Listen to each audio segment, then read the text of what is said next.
Hi all, welcome to this lecture series on multithreading. In this particular video, we are going to talk about how two threads executes a program. तो दो thread किस तरह से एक programme को execute करती हैं, किस तरह से वो इंटरेक्ट करती है प्रोग्राम के साथ।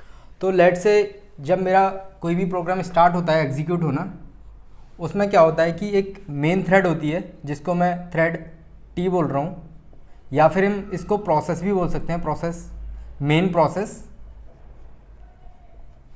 उस मेन प्रोसेस से ही सब प्रोसेसेस क्रिएट होती हैं, लेट से T1, T2, T3, जिनको हम थ्रेड भी बोल सकते हैं। एंड किसी भी प्रोग्राम में it depends on the requirement कि कितनी थ्रेड होंगी, वो फिक्स नहीं होता है, कितनी भी थ्रेड हम क्रिएट कर सकते हैं रन टाइम पे।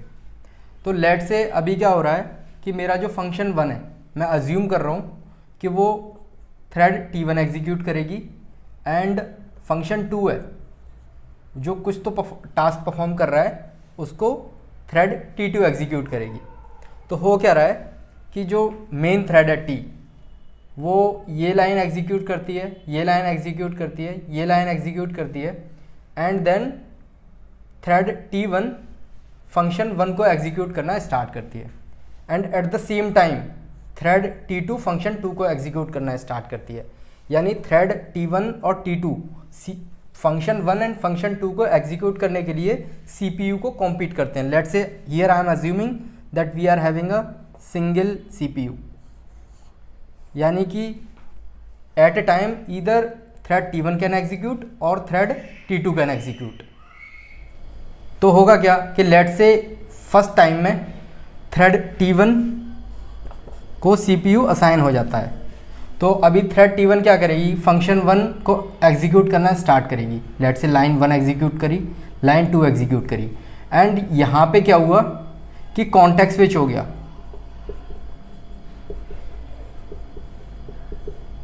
कॉन्टेक्स्ट स्विच होने का क्या मतलब है कि अभी जो CPU है वो थ्रेड T2 को असाइन हो गया।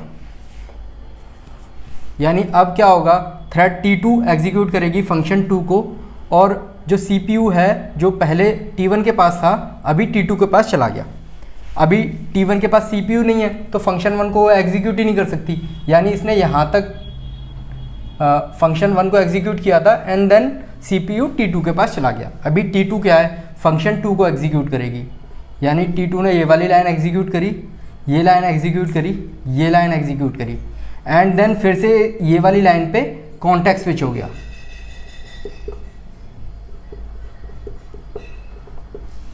कॉन्टेक्स्ट स्विच जैसे ही हुआ तो अभी क्या हुआ कि CPU T1 को असाइन हो गया। यानी अभी T1 जहाँ से इसने पहले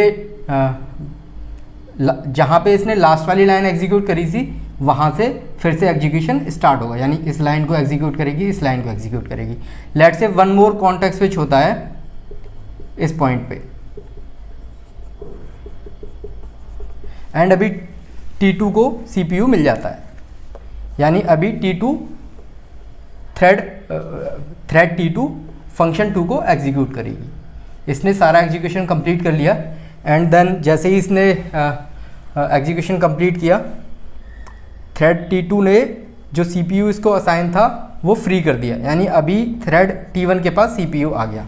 यानी अभी जितना भी लाइन का कोड बचा हुआ था फंक्शन 1 में एग्जीक्यूट होने के लिए, थ्रेड T1 ने उसको एग्जीक्यूट कर दिया।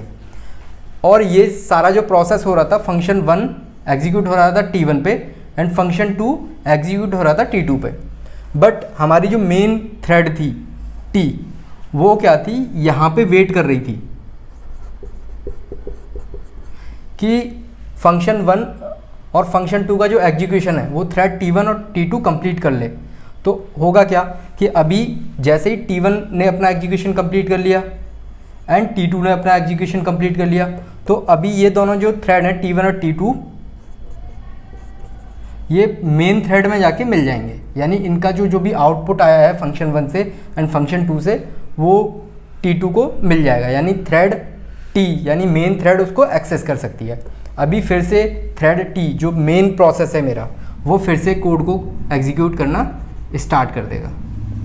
तो अभी यहाँ पे हम कुछ चीज़ें देखने वाले हैं कि जब भी कॉन्टेक्स्ट स्विच होता है तो कॉन्टेक्स्ट स्विच यानी कि CPU जब थ्रेड T1 से T2 को असाइन हो रहा था तो उसमें काफ़ी सारी प्रोसेसेस होती हैं, मतलब एक फिक्स प्रोसेस होता है कि ये सारे रिसोर्सेज इसको दिए जाएंगे, ये सारे रिसोर्सेज इसको दिए जाएंगे। तो एक फिक्स टाइम होता है जो कि कॉन्टेक्स्ट स्विच से एसोसिएटेड होता है, यानी जितने ज़्यादा कॉन्टेक्स्ट स्विच होंगे हमारा जो प्रोग्राम है उसका एग्जीक्यूशन टाइम उतना ही ज़्यादा हो जाएगा। और जो कॉन्टेक्स्ट स्विच है वो किसी भी पॉइंट इन टाइम पे हो सकता है, इसको हम लोग डिसाइड नहीं कर सकते। बिकॉज ऐसा होता क्यों है, क्योंकि थ्रेड T1 और T2 जल्दी से जल्दी एग्जीक्यूट करना चाहते हैं, इस वजह से ये हमेशा CPU के लिए कॉम्पीट करते रहते हैं। तो जिसको भी कॉम्पीट करते टाइम पे प्रायोरिटी मिल जाती है उसको CPU असाइन हो जाता है। तो किसी भी टाइम पे CPU किसी भी थ्रेड को मिल सकता है। अगर थ्रेड T1 की प्रायोरिटी ज़्यादा है, यानी कि अगर thread T1 high priority thread है तो CPU T1 को मिल जाएगा। हाँ, तो अभी हम बात करेंगे कॉन्टेक्स्ट स्विच के बारे में। तो थ्रेड T1 और थ्रेड T2 के बीच में जो कॉन्टेक्स्ट स्विच है वो किसी भी पॉइंट इन टाइम पे हो सकता है। लेट से थ्रेड T1 ने 10 लाइन एग्जीक्यूट करी एंड उसके बाद अचानक से कॉन्टेक्स्ट स्विच आ गया, तो प्रोग्रामर इसको डिसाइड नहीं कर सकता कि कौन सी थ्रेड को CPU असाइन होगा एंड कौन सी थ्रेड को CPU असाइन नहीं होगा। प्रोग्रामर डिसाइड कर सकता है केवल उस केस में जिसमें कोई भी एक प्रोसेस और थ्रेड हाई प्रायोरिटी थ्रेड बना दी जाए। फॉर एग्जांपल लेट से T1 जो थी वो कुछ ऐसा टास्क परफॉर्म कर रही थी कि जो बहुत ज़्यादा इंपॉर्टेंट था, तो उस केस में क्या होगा कि T1 हमेशा हाई प्रायोरिटी थ्रेड रहेगी और CPU हमेशा पहले T1 को असाइन होगा एंड देन T2 को असाइन होगा। तो प्रायोरिटी के बेसिस पे T1 को CPU असाइन किया जा सकता है, बट अगर थ्रेड T1 और T2 सेम प्रायोरिटी थ्रेड है, यानी कि दोनों में से दोनों की जो प्रायोरिटी है वो सेम है, तो किसी भी टाइम पे कॉन्टेक्स्ट स्विच हो सकता है एंड CPU किसी भी थ्रेड को असाइन हो सकता है। एंड सेकंड थिंग इज़ जो मेन थ्रेड है T, वो हमेशा T1 और T2 के एग्जीक्यूशन का वेट करना चाहिए, यानी इनका जब तक एग्जीक्यूशन कंप्लीट नहीं हो जाएगा तब तक मेन थ्रेड को वेट करना चाहिए। अगर वेट नहीं होगा तो क्या होगा, लेट से थ्रेड T1 एग्जीक्यूट हो रही है, T1 is running and T2 is also running.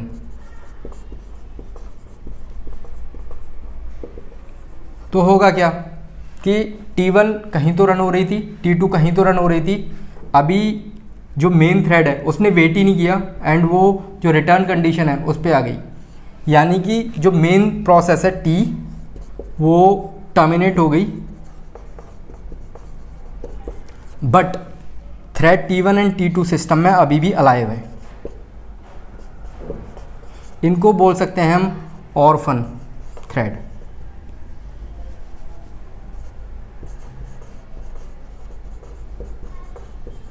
Y we will call them orphan thread, because इनका कोई भी पेरेंट नहीं है।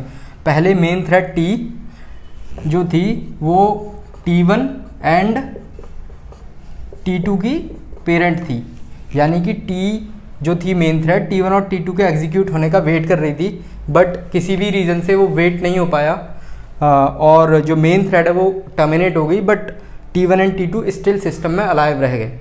तो इनको बोलते हैं ऑर्फन थ्रेड। और किस तरह से हम C++ का यूज़ करके किस तरह से ये वेट करते हैं, किस तरह से थ्रेड एग्जीक्यूट करते हैं, वो सारी चीज़ें हम जब कोड इम्प्लीमेंट कर रहे होंगे उस टाइम पे देखेंगे।